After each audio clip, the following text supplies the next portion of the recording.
এই মুহূর্তে আছি কুয়াকাটা সমুদ্র সৈকতে সাগরকন্যায়।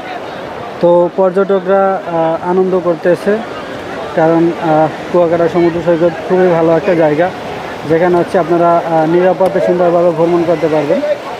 তো দেখতেই পাচ্ছেন সমুদ্রে যদিও ঢেউ অল্প এখন ভাটা থাকার কারণে, তারপরেও পর্যটকরা বেশ খুশি, সবাই খুবই হাসি আনন্দ করতেছে, আনন্দ মনে আছে, সবার মুখে হাসি, একমাত্র আমি ছাড়া, কারণ আমার মুখে হাসি নাই, আমি একা একা ভিডিও করতে হয় আমারে। তো দেখতেই পাচ্ছেন ঢেউয়ের সঙ্গে কিন্তু পর্যটকরা একবারে দোল খাচ্ছে, লাভ দিচ্ছে, খুবই সুন্দর একটা সময় কাটাচ্ছে। সবাইকে কুয়াকাটা আসার দাওয়াত রইল। এবং কুয়াকাটা কিন্তু প্রচুর পরিমাণ মানুষজন হওয়ারই কথা। একটা কাপল তারা সুন্দরভাবে ছবি তুলছে এবং ফটোগ্রাফার নির্দেশনা দিয়ে দিচ্ছে কীভাবে কি ছবি তুলবে, কীভাবে পোজ নেবে, পোজ শিখাচ্ছে।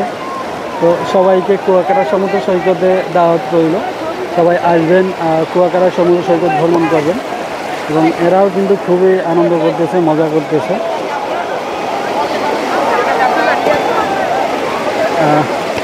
অনেকেই বল খেলছে, আসলে বিচে বল খেলা উচিত না। আমার যদি ভিডিওটা ভালো লাগে অবশ্যই শেয়ার করে দিবেন।